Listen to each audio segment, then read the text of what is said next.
Well, we had fantastic weather conditions over the weekend, and that certainly continued for today. Check out the view overlooking downtown Savannah and River Street. Lots of sunshine out there, lots of strong shadows, and even with that, temperatures aren't too bad. Lower to middle 80s for most of us. 84 degrees is the current temperature at the airport right now. And as far as those temps around the region, we're looking at them on the warmer side for most of us. A little warmer west of I-95, upper 80s for Sylvania, Statesboro, 86 degrees, but a cool, relatively speaking, 81 degrees out on Hilton Head right now. So not a bad afternoon. We still have some drier air moving into the region because of those winds out of the north between 5 and 10 miles per hour. For the most part, we've had some wind gusts up to around 15 miles per hour for a few locations. So once again, it's that same type of setup with the drier air further inland, with those dew point temperatures down into the 50s for some spots. So despite those warm temperatures, feeling very comfortable outdoors this afternoon. It is a little more humid toward the coast, and eventually the humidity will begin to increase for us, especially as we head into the weekend. But until then,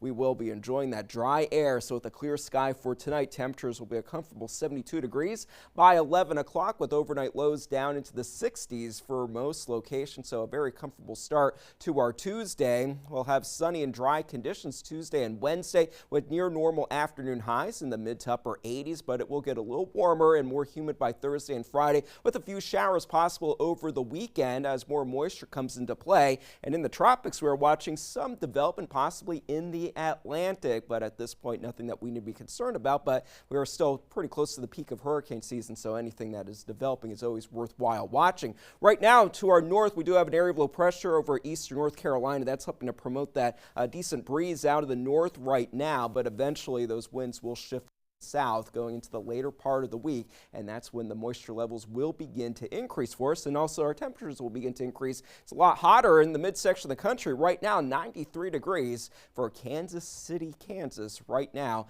and Kansas City, Missouri, looking pretty warm at this time. And it's quiet right now in the Gulf and the Caribbean, but what we are watching for potential development in the tropics is this cluster of clouds in the central Atlantic. We do expect it to move to the northwest and west-northwest over the coming days. It has a high chance of developing into the season's next tropical depression or tropical storm, but long-range guidance does want to strengthen it into a hurricane, but keeping it away from the U.S. For tonight, mostly clear and cool with those low temperatures in the lower 60s, and then for tomorrow, we will warm into the middle and upper 80s, close to 90 degrees for a few locations, especially along and south of Interstate 16. Baxley perhaps as hot as 90 degrees for your high temperature. 87 is the forecast high for Savannah. Now, as far as the next 7 days, we're going to be looking at those conditions on the warmer side. They will be a little bit warmer those afternoon hours for the next few days. Upper 80s for most of us Thursday and Friday. A little cooler as those shower chances move in for us by Sunday. 85 degrees for that afternoon high. 84 degrees for next Monday. That's a check of your weather forecast for now. We'll have more coming up. I appreciate it. Thank you.